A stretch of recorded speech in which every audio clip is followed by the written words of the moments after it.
एक बड़ा परिवर्तन आदरणीय नरेंद्र मोदी जी के नेतृत्व में आया। किस तरीके से काम करने की शैली बदली, कैसे नीतियां बदली, कैसे तुरंत प्रभाव के साथ बड़े बड़े जो मुद्दे हैं उसका समाधान किया गया। आज आवश्यकता नहीं है बताने की कि आज जो हमारा गरीब आदमी है उसको किस तरीके से राशन मिले, मुफ्त राशन मिले। 80 करोड़ लोगों तक वो राशन पहुंचाया। देश में 10 करोड़ से ज़्यादा शौचालय बनाने का काम किया। हमारे जो गरीब लोग हैं उनके लिए 4 करोड़ से ज़्यादा देश में मकान बनाए। और इसी तरीके से किसानों के खातों में, क्योंकि ये किसान बहुल इलाका है, ये घग्गर की बेल्ट है। यहाँ पर आप सब जानते हैं कि कई बार प्राकृतिक आपदा से, कई बार दूसरे कारणों से अगर फसल खराब हुई तो पूरे इस संसदीय क्षेत्र के अंदर 4,500 करोड़ रुपए हमने किसानों के खातों में किसान सम्मान निधि और फसल योजना का जो मुआवजा है वो सीधा किसानों के खातों में डाला।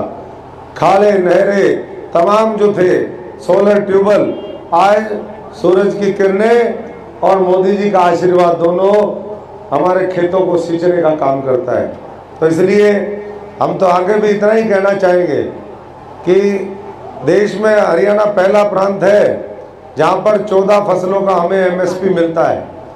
और आने वाले समय में फिर दोबारा हमारा ये वचन है देश के नागरिकों को कि जब मोदी जी 400 पार के साथ तीसरी बार केंद्र में सत्ता में बैठेंगे तो किसान से लेकर के हर वर्ग की समस्या का और बेहतर तरीके से समाधान निकालने की हमारी कोशिश वो जारी रहेगी। इसलिए किसी साथी को भी गुमराह होने की आवश्यकता नहीं है। आप याद करिए, मैं तो 15 साल से आपके बीच में हूँ।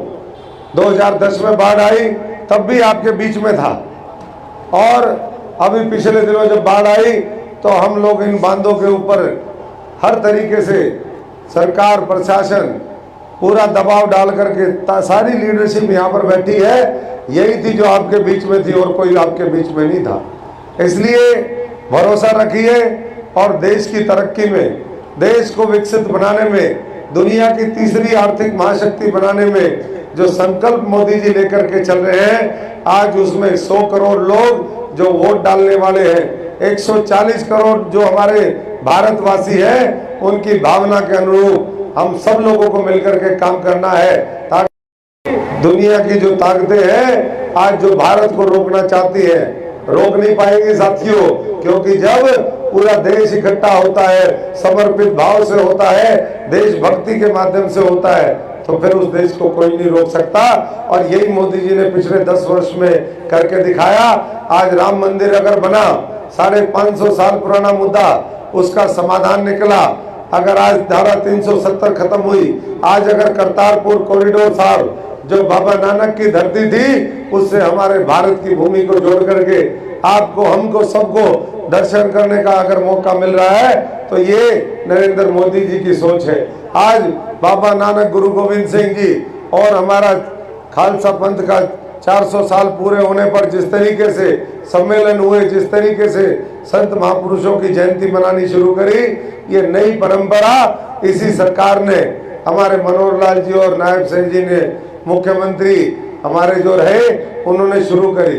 तो मैं तो आप सबको यही, यहाँ पर जितने भी साथी आए नागोकी के, सबसे गुजारिश करूंगा कि अब समय आ गया है, हम 10 दिन बचे हैं, इन 10 दिनों में इतनी मेहनत करें, हर व्यक्ति तक पहुंचे। हमारा 2 दिन का महाजनसंपर्क अभियान वो पिछले 2 दिन में चला। हमने अपनी 10 साल की उपलब्धियों को जनता के बीच में रखा। मोदी जी की राम राम और सत श्री अकाल जो उन्होंने संगठन के साथियों और सिपाहियों के माध्यम से भेजी, हर घर घर तक पहुंचाने का काम किया।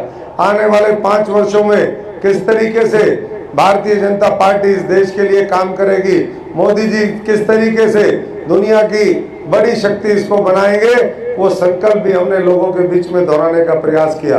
तो इसलिए माताओं, बहनों से, नौजवान साथियों से मैं तो इतना कहूँगा, आज 3 करोड़ हमारी जो बहनें हैं, माताएं हैं, उनको लखपति दीदी बनाने का जो मोदी जी का संकल्प है, आज उसके साथ चलिए। महिलाओं के लिए आरक्षण का प्रावधान हुआ है, 3 तलाक खत्म कर दिए, नौजवानों के लिए और बड़ी सोच मोदी जी की है कि हम शिक्षा के माध्यम से हर एक व्यक्ति को आगे बढ़ाने का काम करें। अगर कोई बीमार पड़े तो उनका आयुष्मान कार्ड के माध्यम से आरोग्य मंदिरों में उनका बढ़िया से इलाज हो सके।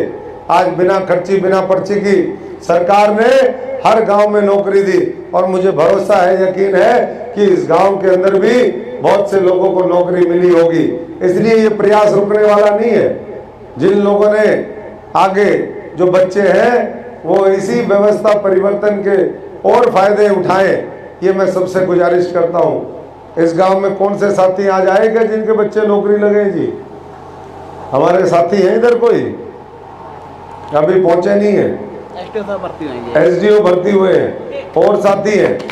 अगर आए तो इधर आओ जी, हम उनका सम्मान करेंगे इस बात के लिए कि उन्होंने अपने बच्चे पढ़ाने का काम किया। और आगे आप सबसे भी कहते हैं कि अपने बच्चों को लिखाओ, पढ़ाओ, कामयाब बनाओ ताकि वो इस देश की तरक्की में अहम भूमिका निभा सके।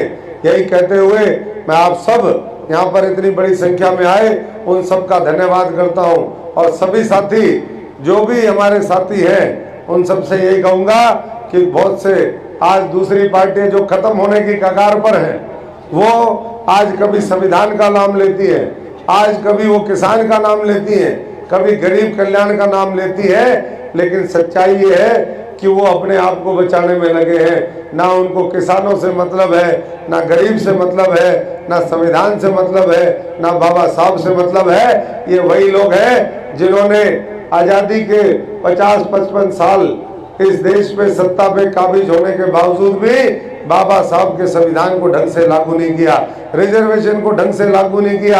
आज अगर बैकलॉग है तो इन्हीं लोगों की देन है, आज अगर गरीबी है तो इन्हीं लोगों की देन है। और इसलिए भारत को विकसित करने की आवश्यकता है ताकि ये दरिद्रता, ये गरीबी हटे और हम सारे लोग हमारे देश की समृद्धि, हमारे देश की जो आने वाली ताकत है उसके माध्यम से इस देश को आगे बढ़ा सके और उसको आपस में बांट करके खुशहाल जीवन जी सके। एक बार फिर आप सब यहाँ पर आए, सबका बहुत बहुत धन्यवाद। वाहेगुरु जी का खालसा, वाहेगुरु जी की फतेह। सबको राम राम और मोदी जी का सत श्री अकाल।